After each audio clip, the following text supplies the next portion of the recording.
Tokugawa Ieyasu, the model for Yoshii Toranaga in the TV drama series Shogun, who won the Battle of Sekigahara in 1600 and established the Edo Shogunate, subsequently issued an edict banning Christianity.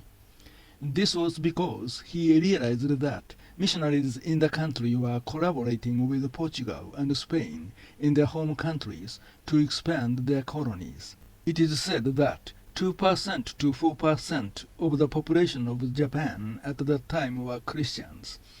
After the prohibition of Christianity, they either converted to Buddhism or became hidden Christians, continuing their Christian faith. However, after the missionaries were expelled, the Christianity believed by the hidden Christians was gradually adapted to Japanese tastes, blending with Shinto and Buddhism, and changing significantly from the original Christianity that believed in one and only God and Christ. Moreover, what they believed in most was not God and Christ, but the Virgin Mary, and her image changed to that of a mother, which was very Japanese. The Christianity they believed in was transformed into one that was very maternal. This change is closely related to the history and climate of Japan. They are as follows. One is the existence of the long Jomon period, and the other is the continuity of culture since Jomon period. I believe these two are important factors that have shaped the uniqueness of Japanese culture and religion. Furthermore, I believe these factors also explain why Christians in Japan still make up less than 1% of the population. The Jomon period spans approximately 13,000 years, from 16,000 years ago to 3,000 years ago. In terms of world history, it corresponds to the Neolithic period. Differences between the Paleolithic and Jomon periods includes the use of pottery and bows and arrows, the development of polished stone tools, the spread of permanent settlement, and pit dwellings, etc. One reason why the Jomon period is so unique is that, while it had the characteristics of the Neolithic period, it did not engage in full-scale agriculture. The Jomon period had the characteristics of the Neolithic period, such as the development of pottery and ground stone tools and the practice of settling down, but it did not involve in full-scale agriculture, which would have been the essence of the Neolithic period. This is the uniqueness of the Jomon period. I believe that this uniqueness of the Jomon period had a great impact on Japanese culture thereafter. Moreover, I believe that it was during this period that the foundation of Jomon religious consciousness were cultivated. The Japanese archipelago was covered in forests, surrounded by fertile seas, and had an abundance of natural foods. Furthermore, they were the first in the world to use earthenware for cooking, expanding the range of foods they could eat. They were able to live in the embrace of Mother Nature's abundance.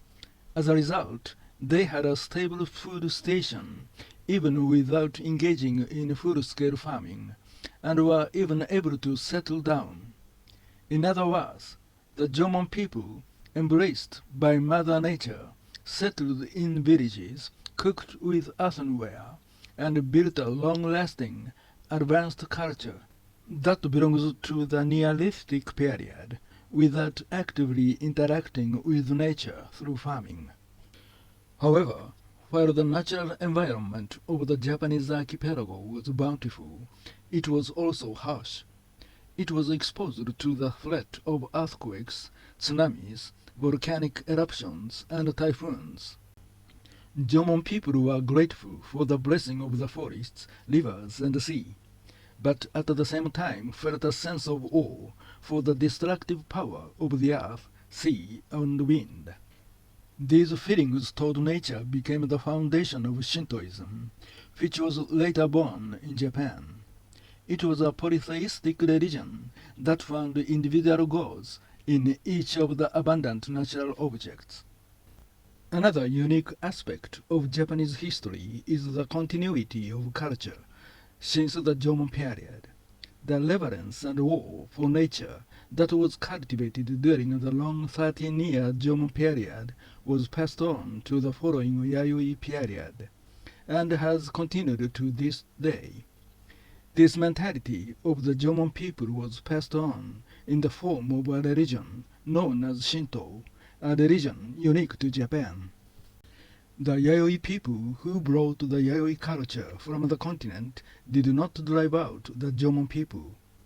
There are almost no signs of war during the transition from the Jomon to Yayoi period.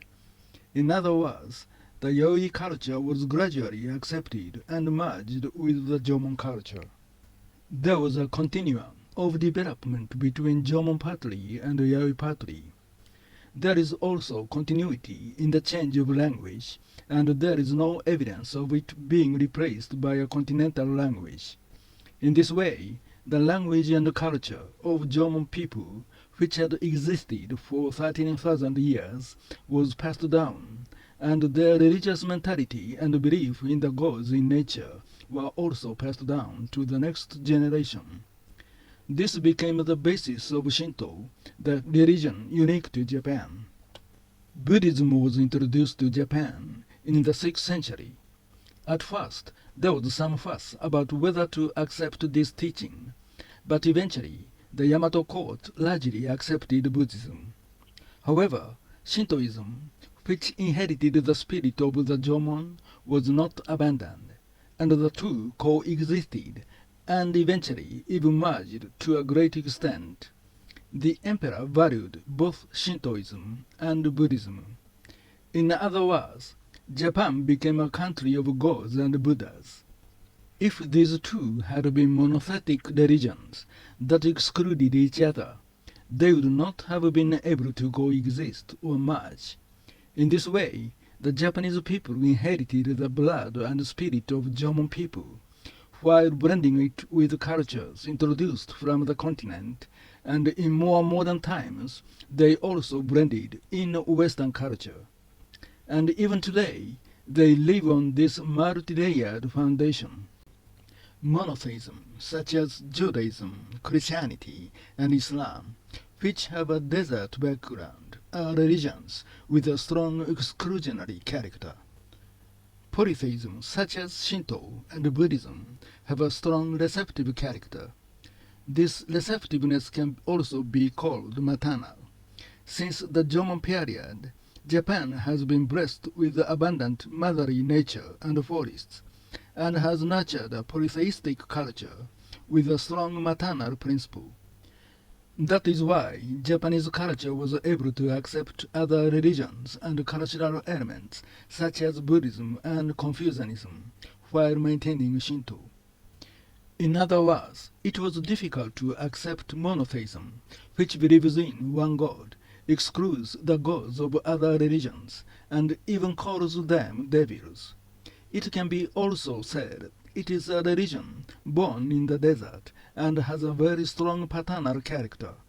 The language and culture of the Japanese people are based on the Jomon and maternal principles. So Christianity, which has a paternal principle, does not fit the sensibility of the Japanese people. I believe that this is the fundamental reason why Christianity and other monotheisms did not spread in Japan.